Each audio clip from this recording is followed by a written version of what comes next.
नमस्कार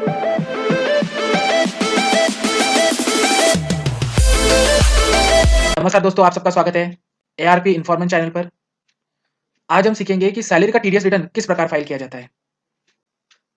सैलरी का TDS return भरने के लिए हमें 24Q फॉर्म का यूज करना पड़ता है और नॉन सैलरी के रिटर्न के लिए फॉर्म नंबर 26Q का यूज होता है। सैलरी के रिटर्न के लिए फॉर्म नंबर 24Q और नॉन सैलरी सैलरी छोड़कर जितने भी प्रकार के ट्रांजेक्शन्स का हम रिकॉर्ड करते हैं उन सबका टीडीएस रिटर्न जो है वो फॉर्म नंबर 26Q में जाता है। तो टीडीएस का पेमेंट जो है वो मंथली बेसिस पे होता है, चाहे वो सैलरी के अगेंस्ट में हो या नॉन सैलरी के अगेंस्ट में हो। काफी सारे सेक्शंस के अंडर में हम जो मंथ में डिडक्ट करते हैं, हम जो पार्टियों का डिडक्शन करते हैं टीडीएस, उसका जो पेमेंट है हमें 7 तारीख तक जमा करना पड़ता है। और जो लास्ट मंथ है मार्च महीने का, उसका जो पेमेंट की ड्यू डेट है वो 30 अप्रैल रहती है। यानी अप्रैल टू फेब मंथ तक, जैसे मतलब हम जो मंथ वाइज जो है कलेक्शन करेंगे टीडीएस का डिडक्ट करेंगे, उसका जो पेमेंट है वो 7 तारीख तक जमा करेंगे। और मार्च महीने का 30 अप्रैल तक जो है हमें पेमेंट की ड्यू डेट रहती है। अगर सपोज हम फेल हो गए पेमेंट करना, तो हमें मंथली इंटरेस्ट भरना पड़ेगा 1.5%। और फाइनेंशियल ईयर में 4 क्वार्टर रहते हैं, जैसे कि अप्रैल टू जून हो गया, उसकी जो ड्यू डेट है वो 31 जुलाई की रहती है टीडीएस रिटर्न की। जुलाई टू सितंबर उसकी जो ड्यू डेट रहती है 31 अक्टूबर की रहती है। और जो हमारा थर्ड क्वार्टर है अक्टूबर टू दिसंबर, उसकी ड्यू डेट रहती है 31 जनवरी। और जो हमारा लास्ट क्वार्टर है जनवरी टू मार्च, इसकी ड्यू डेट रहती है 31 मई। अब क्लोजिंग होने की वजह से हमें 1 महीने का जो है एडिशनल टाइम दिया जाता है। अगर सपोज आप फेल हो गए टीडीएस रिटर्न भरने से, तो आपको 200 रुपए पर डे के हिसाब से पेनाल्टी भरनी पड़ेगी। तो आपको हमेशा टाइम पे रिटर्न भरना चाहिए। अगर आप फेल हो जाते हो किसी का टीडीएस काटने में, तब आपको जो है 1% एडिशनल इंटरेस्ट भरना पड़ेगा। तो टीडीएस का रिटर्न भरने से पहले हमें जो है इस प्रकार से वर्किंग बनानी पड़ेगी। PAN number, section, name of employ, हमने किस किस एम्प्लॉयज का जो है टीडीएस काटा हुआ है, डेट ऑफ क्रेडिट यानी हमने सैलरी कब क्रेडिट की हुई है उसकी डेट डालनी पड़ेगी, अमाउंट कितना हमने जो है क्रेडिट किया हुआ है और उसके ऊपर कितना टीडीएस काटा हुआ है, ये नेट पेबल आ जाएगा। टीडीएस काटने के बाद में अगर सपोज आप डिले करते हो पेमेंट, तो कितना महीना डिले किया हुआ है और उस पर जो इंटरेस्ट है 1.5% का, वो इस प्रकार से जो है इस तरह से फॉर्मूला लगा के इस तरह से जो है फॉर्मूला लगा के निकाला गया है। और हमने जो है टीडीएस का पेमेंट किस डेट को किया हुआ है, उसका चालान नंबर और उसका अमाउंट। तो इस प्रकार से जो है हम टीडीएस की वर्किंग बनाएंगे फॉर्म नंबर 24Q के लिए। तो ये जो वर्किंग है, अगर सपोज आपको पेमेंट करना है टीडीएस का, तो उसके लिए भी यूज हो सकती है। इतना जो पार्ट है आपको टीडीएस के पेमेंट के लिए यूज होगा, कितना टोटल टीडीएस भरना है और कितना इंटरेस्ट भरना है, और ये जो हमारा टोटल टीडीएस, इसकी टोटल आ गई। तो इस प्रकार से जो है हमें टीडीएस रिटर्न भरने से पहले वर्किंग बनाना चाहिए। तो 24Q में डिटेल भरने से पहले हमें जो है टीडीएस रिटर्न के लिए जो हमारे सीएसआई फाइल जो हमें रिटर्न भरने में यूज होने वाली है, उसे हम पहले डाउनलोड करेंगे। उसके लिए हमें इंटरनेट ब्राउजर ओपन करना है और यहाँ पे उल्टास एप्लीकेशन सर्च करनी है। तो यहाँ पे https://tin.tin.nsdl.com ये इनकम टैक्स की ऑफिशियल वेबसाइट है। यहाँ पे हम टीडीएस के अंडर में जितने भी पेमेंट किए होंगे, यानी हमारा जो टैन नंबर है उसके अगेंस्ट में जितना भी पेमेंट किया होगा, उसका सारा का सारा हिस्ट्री जो है यहाँ पे शो होगा। तो हम जो है हमारी डिटेल दो तरीके से सर्च कर सकते हैं, एक है सीन बेस पे और एक टैन बेस पे। तो हम जो यहाँ पे टैन बेस पे सीएसआई फाइल डाउनलोड करेंगे। तो सबसे पहले जो यहाँ पे लिखा हुआ है tax deduction collection account number, यानी हमें यहाँ पे हमारा टैन नंबर की डिटेल डालनी है। और यहाँ पे हम जिस पीरियड में टीडीएस का पेमेंट किए होंगे उसका जो है यहाँ पे डिटेल डालनी है, ताकि हम जो चालान डाउनलोड करना चाहते हैं उसकी डिटेल यहाँ पे आ जाए। ऐसा कंपलसरी नहीं है कि सपोज हम अभी करंट में जो है 22-23 के फाइनेंशियल में वर्क कर रहे हैं, और अगर सपोज हमें जो है 21-22 का टीडीएस का रिटर्न डालना है, तो उस पीरियड जो 21-22 का फाइनेंशियल ईयर है, उस पीरियड के फाइनेंशियल ईयर के लिए अगर सपोज हम करंट ईयर में पेमेंट करते हैं, तो हमें जो यहाँ पे करंट ईयर का जो है पेमेंट का डेट पीरियड सिलेक्ट करना पड़ेगा। और जो फाइनेंशियल ईयर 21-22 के लिए जो जितने भी चालान का पेमेंट हुआ है उसकी डिटेल जो है, उसकी सीएसआई फाइल जो है करंट ईयर, मतलब हमने जिस भी करंट ईयर में पेमेंट किया होगा उसी का डेट डाल के सीएसआई फाइल डाउनलोड करना है। तो यहाँ पे हम सबसे पहले जो है हमारा पीरियड सिलेक्ट करेंगे।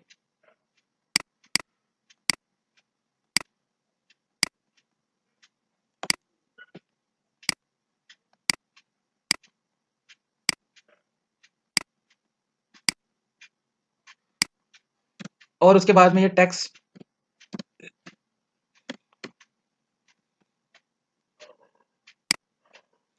नंबर डालने के बाद में व्यू चालान डिटेल। तो हमने जो पीरियड डाला हुआ है उस पीरियड के अंडर में जितने भी चालान का पेमेंट हुआ होगा उसका जो डिटेल है यहाँ पे शो हो जाएगा। उसके बाद में हमारे टीडीएस रिटर्न के लिए हम जो चालान यूज करने वाले हैं उसका यहाँ पे टोटल अमाउंट डालना पड़ेगा और यहाँ पे जो बॉक्स दिख रहा है यहाँ पे क्लिक करना पड़ेगा। उसके बाद में कंफर्म अमाउंट पे क्लिक करना पड़ेगा। तो अगर हमारा जो अमाउंट है वो कंफर्म हो जाता है यानी मैच हो जाता है तो इस प्रकार से जो है वो अमाउंट मैच करके लिख के आएगा। अगर सपोज आपका अमाउंट जो है मिसमैच हो रहा है तो वो वाला मैसेज भी यहाँ पे शो होगा कि अमाउंट मिसमैच। तो मैच होने के बाद में हमें यहाँ पे डाउनलोड चालान फाइल में क्लिक करना पड़ेगा। तो उसके बाद आप देख सकते हो डाउनलोड में जाके हमारी जो सीएसआई फाइल है वो प्रॉपर तरीके से डाउनलोड हो चुकी है। तो सीएसआई फाइल डाउनलोड करने के बाद में हमें यहाँ फिर जो है फॉर्म नंबर 24Q डाउनलोड करना पड़ेगा। तो यहाँ पे हमें NSDL 24Q यूटिलिटी टाइप करना है। उसके बाद में यहाँ पे जो फर्स्ट वेबसाइट दिख रही है https://protein-tin-pan.com ये जो है ऑफिशियल वेबसाइट है इनकम टैक्स की। तो यहाँ पे हमें जो है आरपीओ फाइल डाउनलोड करना पड़ेगा। तो आरपीओ फाइल जो है रिटर्न प्रिपरेशन यूटिलिटी हमें जो है लेटेस्ट वर्जन डाउनलोड करना पड़ेगा और उसके बाद में एफयू फाइल डाउनलोड करना पड़ेगा।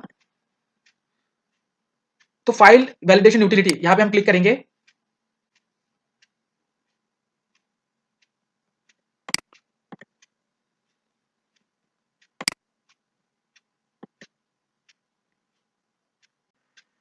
और एफयू फाइल का जो है हमें लेटेस्ट वर्जन ही डाउनलोड करना है यानी आरपीयू फाइल रिटर्न प्रिपरेशन यूटिलिटी और एफयू फाइल यानी फाइल वैलिडेट यूटिलिटी जो है हमें लेटेस्ट वाली ही डाउनलोड करनी है।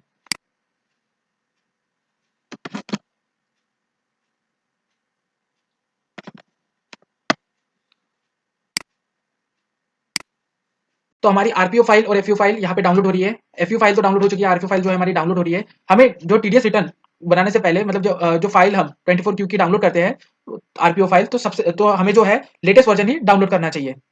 साइट पे जो ऑफिशियल साइट पे है वहां पे हमें शो होगा जैसे अभी जो करंट वाली हम लोग डाउनलोड कर रहे हैं 4.5 ये जो है लेटेस्ट यूटिलिटी है आरपीओ फाइल की। अगर सपोज आप ओल्ड यूटिलिटी में रिटर्न जो है मतलब डिटेल फाइल कर रही है और उसके बाद में आपकी जो फाइल प्रॉपर तरीके से बन भी जाएगी लेकिन फिर भी आपका जो है टीडीएस रिटर्न सबमिट नहीं होगा तो हमें रिटर्न प्रिपेयर करते समय जो है हमेशा लेटेस्ट वाली आरपीओ फाइल और एफयू फाइल डाउनलोड करनी चाहिए। तो यहाँ पे जो है हमारी आरपीओ फाइल डाउनलोड हो चुकी है।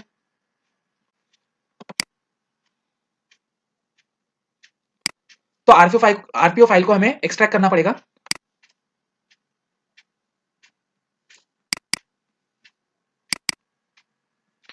तो एक्सट्रैक्ट करने के बाद में यहाँ पे काफी सारे एप्लीकेशंस दिख रहे हैं।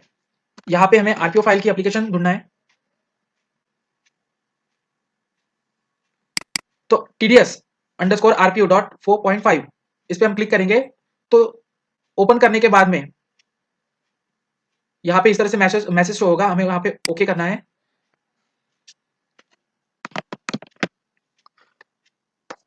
तो टीडीएस का फॉर्म जो है इस प्रकार ओपन होगा। तो यहाँ पे सबसे ऊपर जो हम देख रहे हैं आरपीयू ई ट्यूटोरियल, अगर आप रिटर्न भरने से पहले अगर ट्यूटोरियल देखना चाहते हो तो यहाँ पे जो है प्रॉपर तरीके से ट्यूटोरियल दिया गया है। उसके बाद में फॉर्म नंबर, तो यहाँ पे जो है 4 फॉर्म दिए गए हैं। अगर 24Q जो है सैलरी के लिए, 26Q जो है नॉन सैलरी के लिए, 27Q का फॉर्म जो है नॉन रेसिडेंट के लिए। अगर सपोज कोई नॉन रेसिडेंट टीडीएस का रिटर्न भरना चाहता है तो उसके लिए 27Q जो है यूज करना पड़ेगा फॉर्म और 27EQ ये जो है टीसीएस के लिए है। तो हम जो है 24Q का रिटर्न डाल रहे हैं तो यहाँ पे 24Q सिलेक्ट करेंगे। अगर सपोज आपको 24Q का करेक्शन वाला टीडीएस रिटर्न फाइल करना है तो उसके लिए करेक्शन सिलेक्ट करना पड़ेगा। अगर आपको रेगुलर वाला रिटर्न फाइल करना है तो रेगुलर सिलेक्ट करना पड़ेगा और यहाँ पे क्लिक टू कंटिन्यू करना पड़ेगा। अगर सपोज आपने कुछ मतलब फाइल पहले से बना के रखी होगी तो आपने जिस भी डेस्टिनेशन पे यानी जिस भी प्लेस पे कंप्यूटर के प्लेस पे उसको सेव करके रखा होगा तो आप यहाँ पे open a save regular file पे क्लिक करके उसका जो आपने जिस भी फोल्डर में सेव किया होगा वहां पे उसका जो पाथ है वो वहां से सिलेक्ट करके यहाँ पे आप ओपन कर सकते हो। अगर आपको फ्रेश यूटिलिटी बनाना है तो यहाँ पे आपको क्लिक कंटिन्यू में क्लिक करना पड़ेगा। तो इस तरीके से जो है फॉर्म ओपन होता है। यहाँ पे हम देख सकते हैं कि फॉर्म नंबर 24Q शो हो रहा है और सेक्शन जो है 192 एंड रूल नंबर 31A।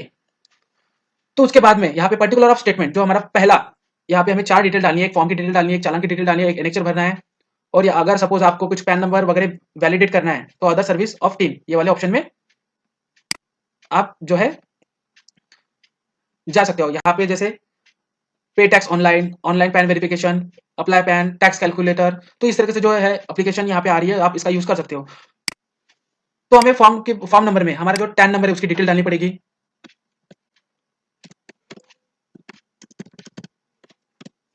उसके बाद में यहाँ पे हमें फाइनेंशियल ईयर सिलेक्ट करना पड़ेगा, हम किस फाइनेंशियल ईयर के अंडर में रिटर्न भर रहे हैं। और फाइनेंशियल ईयर सिलेक्ट करने के बाद में यहाँ पे जो है फॉर क्वार्टर इन डेट, यानी हम किस क्वार्टर के अंडर में रिटर्न भर रहे हैं उसका हमें सिलेक्शन करना पड़ेगा। तो हम जो है फाइनेंशियल ईयर 22-23 के क्वार्टर 3 के लिए जो है रिटर्न का प्रिपरेशन कर रहे हैं। यहाँ पे हमें हमारी जो कंपनी है, यानी आप जिस भी कंपनी का टैन यूज कर रहे हो उसका पैन नंबर डालना है। तो टाइप्स ऑफ डिडक्टर जो हमारा नेक्स्ट ऑप्शन है, यहाँ पे टाइप्स ऑफ डिडक्टर दिया गया है। अगर सपोज आप कंपनी आपकी जो आप जिसका भी टीडीएस रिटर्न डाल रहे हो, अगर वो कंपनी है तो यहाँ पे आपको कंपनी सिलेक्ट करनी पड़ेगी। अगर पार्टनरशिप फर्म है तो पार्टनरशिप फर्म सिलेक्ट करना पड़ेगा, इंडिविजुअल है तो इंडिविजुअल सिलेक्ट करना पड़ेगा। यानी यहाँ पे जितने भी प्रकार के ऑप्शन दिए हुए हैं, अगर सपोज आप उसके अंडर में रिटर्न भर रहे हो तो आपको यहाँ टाइप्स ऑफ डिडक्टर उसे सिलेक्ट करना पड़ेगा। उसके बाद में is this a revise return, अगर सपोज आप रिवाइज रिटर्न का ऑप्शन सिलेक्ट करते हो तो यहाँ पे आपको जो है यस का ऑप्शन सिलेक्ट करना पड़ेगा। लेकिन हम फ्रेश का रिटर्न भर रहे हैं इसलिए यहाँ पे जो है ऑप्शन शो नहीं हो रहा है। अगर आप रिवाइज रिटर्न फिल करते हो तो आपको यहाँ पे सारी की सारी डिटेल्स डालनी पड़ेगी। यहाँ पे आपको लास्ट डिडक्टर टाइप डालना पड़ेगा, अपडेट डिडक्टर डिटेल डालनी पड़ेगी, रिसिप्ट नंबर डालना पड़ेगा, जो आपका ओरिजिनल टीडीएस रिटर्न भरने के बाद में जो पीएनआर की कॉपी आपको जनरेट हुई है उसकी डिटेल डालनी पड़ेगी।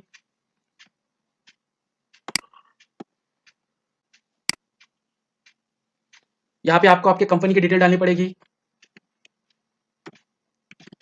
यानी टैन नंबर आपने जिस भी चाहे वो इंडिविजुअल पर्सन हो या कंपनी हो या पार्टनरशिप हो उसके उसका डिटेल जो है हमें डालना पड़ेगा यहाँ पे।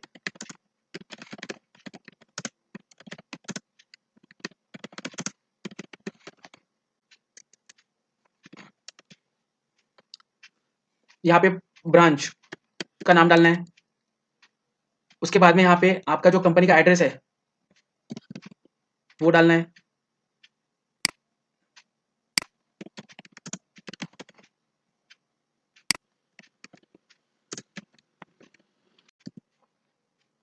यहाँ पे स्टेट डालनी पड़ेगी, आपकी स्टेट आपका जो एड्रेस है वो किस स्टेट में है। ईमेल आईडी डालनी पड़ेगी।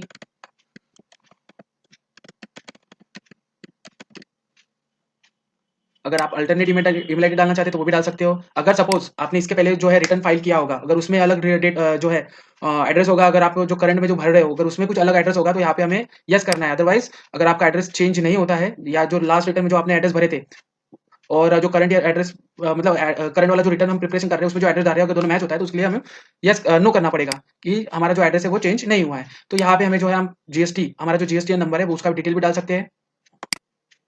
और उसके बाद में जो ऑप्शन है particular of the person responsible for deduction of TDS. तो हम हमारे जो मतलब जैसे प्रोप्राइटरशिप हो गया तो उसका जो ऑनर है वो एक इंडिविजुअल पर्सन ही रहता है तो उसकी डिटेल यहाँ पे डालनी पड़ेगी क्योंकि वही रिस्पॉन्सिबल होगा। पार्टनरशिप हमें तो पार्टनर जितने भी पार्टनर्स है उसमें से एक पार्टनर जो है वो रिस्पॉन्सिबल रहता है, यानी उसी की डिटेल डालनी पड़ेगी जो रिस्पॉन्सिबल पार्टनर है। और कंपनी है तो जो है आपका जो डायरेक्टर्स वगैरह यानी एक डायरेक्टर जो है वो रिस्पॉन्सिबल रहेगा टैक्स डिडक्शन के लिए, यानी हमें जो है यहाँ पे रिस्पॉन्सिबल पर्सन की डिटेल डालनी पड़ेगी। तो कंपनी है तो डायरेक्टर रहेगा, पार्टनरशिप है तो पार्टनर रहेगा, अगर इंडिविजुअल है तो जो इंडिविजुअल पर्सन है वो रहेगा, उसका हमें यहाँ पे डिटेल डालनी पड़ेगी, उसका नाम डालना पड़ेगा यहाँ पे सबसे पहले।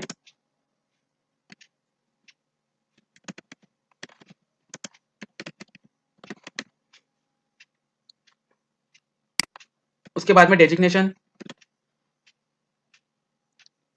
यहाँ पे पैन नंबर डालना पड़ेगा जो रिस्पॉन्सिबल पर्सन का। अगर सपोज आपका जो बिजनेस है रजिस्टर बिजनेस है उसका एड्रेस और जो deduction responsible for deduction person है उसका एड्रेस सेम है तो यहाँ पे जो डायलॉग बॉक्स दिया है सेम एज अबव यहाँ पे हमें क्लिक करना है। तो जो एड्रेस है रजिस्टर एड्रेस वो नीचे भी आ जाएगा। आप देख सकते हो कि किस प्रकार जो है हमारे सिलेक्ट करते ही जो एड्रेस है वो आ चुका है।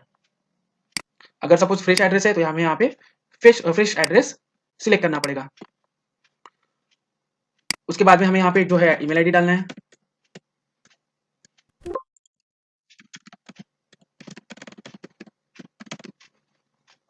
अगर अल्टरनेट ईमेल आईडी डालना चाहते हो तो आप वो भी डाल सकते हो। आपको मोबाइल नंबर डालना है।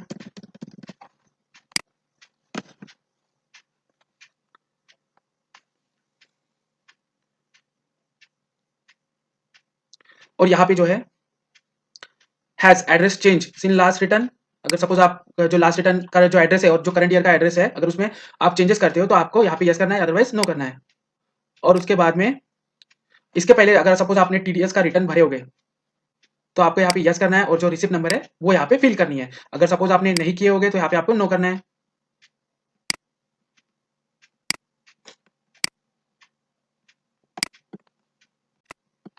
उसके बाद में जो हमारा नेक्स्ट ऑप्शन आता है चालान ऐड करने का,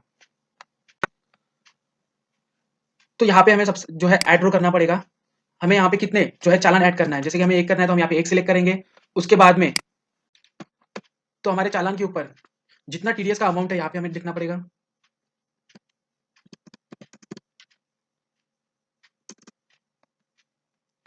अगर आपने चालान में सर्च चार्ज डाला हुआ है तो उसकी डिटेल यहाँ पे डालनी पड़ेगी। एजुकेशन सेस डाला हुआ है तो उसकी डिटेल डालनी पड़ेगी। अगर आपके चालान में आपने कुछ इंटरेस्ट भरा होगा तो यहाँ पे आपको जो है उसकी इंटरेस्ट की अमाउंट डालनी पड़ेगी। अगर फीस वगैरह कुछ पे की होगी तो आपको यहाँ पे फी के कॉलम में डालना है। अगर पेनाल्टी वगैरह भरी होगी तो पेनाल्टी की डिटेल डालनी पड़ेगी। तो उसके बाद में आप यहाँ पे देख सकते हो कि आपका जो टोटल चालान अमाउंट है जिसकी हमने सीएसआई फाइल डाउनलोड की थी वो उससे मैच हो रहा है। उसके बाद में आपको यहाँ पे आपके जो आपने जिस भी बैंक से पेमेंट किया होगा उस बैंक का जो है बीएसआर कोड डालना पड़ेगा।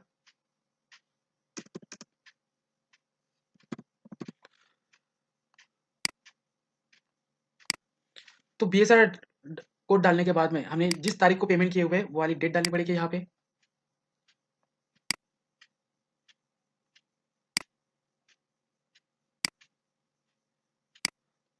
उसके बाद में हमारा जो चालान नंबर है वो डालना पड़ेगा।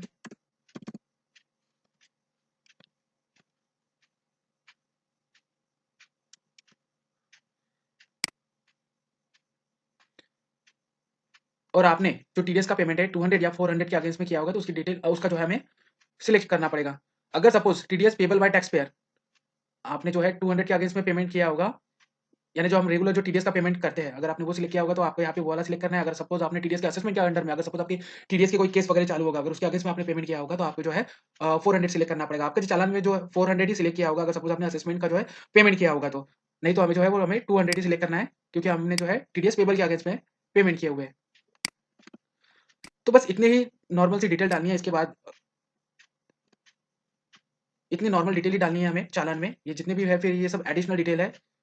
फिर उसके बाद में जो है हमें यहाँ पे एनेक्चर में जाना है। एनेक्चर में हमें इंसर्ट रो करना पड़ेगा। तो हमने सब एक ही चालान ऐड किया हुआ है। अगर आप 2 या 3 या उससे ज़्यादा चालान ऐड करते हो तो उस चालान के अगेंस्ट में हमें कितनी यहाँ पे रो चाहिए उसकी डिटेल हमें डालनी पड़ेगी। जैसे हम यहाँ पे सिलेक्ट करते हैं, हमने जो वर्किंग बनाई थी उस वर्किंग में हम देखेंगे कि हमें कितनी रो की जरूरत पड़ेगी। तो यहाँ पे जो है हमने 13, तो हमारी जो टीडीएस की वर्किंग है उसमें 13 रो है तो हम यहाँ पे 13 हमें जो 13 जो है डिडक्टी ऐड करना है। तो यहाँ पे हम 13 डिडक्टी की डिटेल डाले मतलब 13 लिखेंगे और उसे ओके करेंगे। तो हम देख सकते हैं कि यहाँ पे हमें जो है 13 रो जो है मिल चुकी है। तो section under which payment made, तो 192 बी में 192 इसमें ए बी सी 194 पी, जो 24 क्यू है उसमें इस जो 192 ए 192 बी 192 सी 194 पी इस तरीके से जो सेक्शन है उसके अंडर में जो है रिटर्न जाते हैं।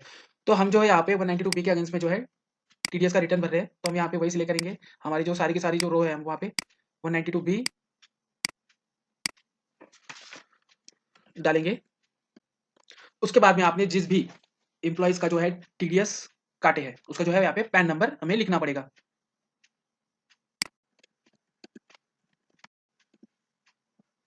तो पैन नंबर डालने के बाद में हमें यहाँ पे एम्प्लॉइज का जो है नाम डालना पड़ेगा।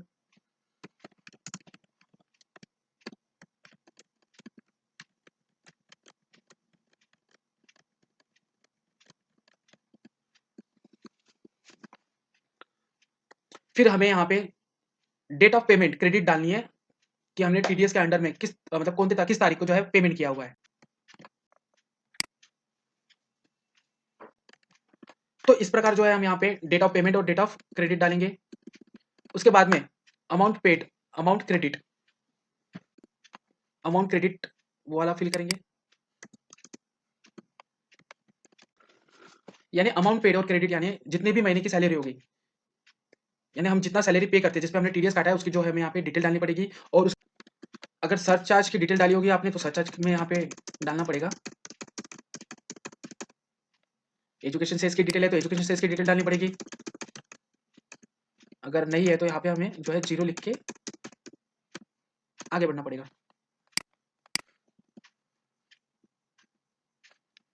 तो उसके बाद जो है डेट ऑफ डिडक्शन डालना पड़ेगा।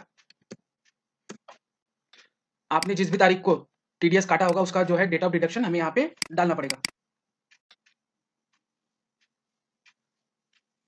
और यहाँ पे जो नेक्स्ट ऑप्शन है remark reason for non deduction, lower deduction, higher deduction. अगर सपोज आप लेट अगर नॉन डिडक्शन किया हो गया, लेट लोअर डिडक्ट किया हो गया, हायर डिडक्ट किए हो गए, तो उसके बाद में अगर सपोज है आपके केस में ऐसा, तो अब यहाँ पे हमें जो एबीसी ऑप्शन दिख रहा है वो हमें सिलेक्ट करना पड़ेगा। अगर नहीं है तो उसे हमें छोड़ देना है। उसके बाद में जो certificate number issue bye assessing officer under 197 on non deduction lower deduction, अगर सपोज आपके पास में ये वाला सर्टिफिकेट है तो उसकी जो है यहाँ पे डिटेल डालनी पड़ेगी। तो ये नॉर्मल सी डिटेल जो है हमें यहाँ पे डालनी है। हमारा जो चालान नंबर हमें सिलेक्ट करना पड़ेगा, उसके बाद में PAN number, name of employ जिसका हमने टीडीएस काटा हुआ है, डेट ऑफ पेमेंट जो जो तो डेट ऑफ पेमेंट डालना है, डेट सैलरी की मतलब सैलरी किस मंथ की है, जैसे मंथ वाइज है तो हमें यहाँ पे मंथ की डिटेल डालनी पड़ेगी। और उसके बाद में सैलरी कितना क्रेडिट हो रहा है उसकी डिटेल डालनी पड़ेगी, यानी जिस अमाउंट पे टीडीएस कट रहा है उसका जो है यहाँ पे अमाउंट डालना पड़ेगा। उसके बाद में हमने जितना टीडीएस काटे हुए है उसकी डिटेल डालनी पड़ेगी। अगर आप उसके अगर सपोज आपने चालान में जो है बाइफरकेशन डाला होगा आपने कि surcharge education education cess का, तो आपको जो है यहाँ पे भी उसी प्रकार से बाइफरकेशन देना पड़ेगा। सर्च चार्ज का यहाँ पे डालना पड़ेगा आपने कितना सर्च चार्ज पे किए हुए हैं, एजुकेशन सेस की डिटेल डालनी पड़ेगी। उसके बाद में अगर सपोज आपने किस तारीख को जो है टीडीएस काटा हुआ है उसकी डिटेल डालनी पड़ेगी। अगर सपोज आप फर्स्ट क्वार्टर का जो है सेकंड क्वार्टर में दिखाते हो, थर्ड क्वार्टर में दिखाते हो, तो आपने फर्स्ट क्वार्टर में क्यों नहीं किया टीडीएस का डिडक्शन, उसका जो है यहाँ पे डिटेल डालनी पड़ेगी। उसके लिए जो और सपोज आप हायर रेट काटते हो टीडीएस का, लोअर रेट काटते हो टीडीएस का, तो उसका जो है हमें रिमार्क में देना पड़ेगा एबीसी क्या एबीसी जो ऑप्शन दिख रहे हैं उसके अंडर में कि लोअर रेट काटा हुआ है या फिर जो है नॉन डिडक्शन किया हुआ है। अगर आपके पास में कुछ सर्टिफिकेट वगैरह होगा अंडर सेक्शन जो असेसिंग ऑफिसर ने प्रोवाइड किया होगा 197 के अंडर में, तो उसके जो है हमें यहाँ पे डिटेल डालनी पड़ेगी। उसके बाद में अगर आपको सेव करना है फाइल तो आप यहाँ पे सेव के ऑप्शन में जाके जो है फाइल सेव कर सकते हो, ताकि सपोज आप फ्यूचर में अगर सपोज आगे आपको यही वाली फाइल ओपन करनी है तो आप जो है ओपन फाइल के ऑप्शन में जाके जो हमने स्टार्टिंग में देखे थे फॉर्म 24 क्यू सिलेक्ट करने के बाद में, तो आप जो है ये वाली सेम फाइल जो है ओपन कर सकते हो। उसके बाद में हमें जो यहाँ पे आपकी जो पूरी की डिटेल है वो प्रॉपर तरीके से फिल होने के बाद में हमें जो यहाँ पे क्रिएट फाइल में क्लिक करना पड़ेगा। उसके बाद में यहाँ पे जो है एफयू फाइल का ऑप्शन आता है। तो आरपीओ फाइल में ही एफयू फाइल दी रहती है। अगर सपोज आपको आप जो फाइल जनरेट करते हो मतलब आपने जो फाइल सेव की है आप चाहते हो कि अलग से जो है आपको टीडीएस रिटर्न के लिए जो फाइल है वो बनाना है, तो आप जो है अलग से जो है एफयू फाइल डाउनलोड करके उसमें आप जो है इस फाइल को जो है वैलिडेट कर सकते हो। अगर सपोज आप जो डेटा फिल करते समय ही चाहते हो कि आप उसे जो फाइल एफयू फाइल क्रिएट करना है, आप डेटा जो है फीड करने के बाद में आप चाहते हो कि आप जो है एफयू फाइल क्रिएट करना, तो आप जो है डायरेक्ट यहाँ से कर सकते हो। तो उसके लिए सबसे पहले जो है हमें चालान इनपुट फाइल हमने जो सीएस है फाइल डाउनलोड की थी उसका जो है सिलेक्शन यहाँ पे करना है। तो चालान input file name with path यहाँ पे हमें जो हमने सीएसआई फाइल डाउनलोड की थी उसका सिलेक्ट करना है। तो हमारे जो डाउनलोड में हमने सेव करके रखी हुई थी, तो यहाँ से हम हमारी जो सीएसआई फाइल है उसका सिलेक्ट करेंगे। उसके बाद में error upload and statistic report file path,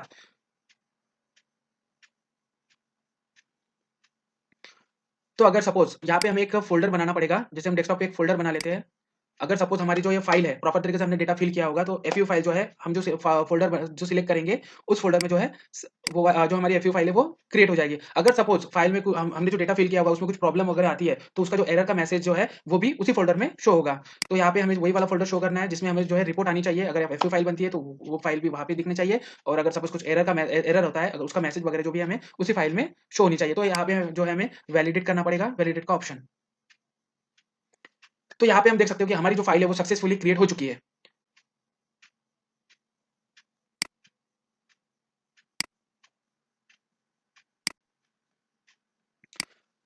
तो सक्सेसफुली क्रिएट होने के बाद में तो डायरेक्ट जो है हमने जो यहाँ पे जो न्यू फ़ोल्डर सिलेक्ट किया था, उसमें देख सकते हैं कि हमारी जो फाइल्स है यहाँ पे जनरेट हो चुकी है। तो यहाँ पे जो है 27A फॉर्म शो हो रहा है।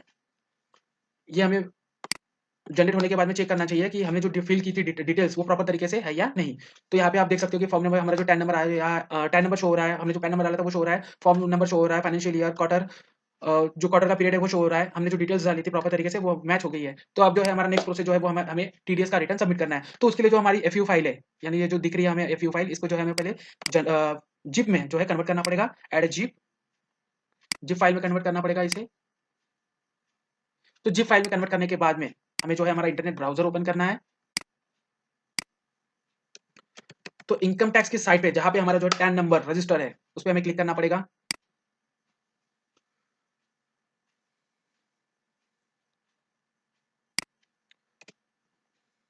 यहाँ पे जो है हमें हमारे जो टैन नंबर हमने जो रजिस्टर किए थे उससे लॉगिन करने पड़ेंगे।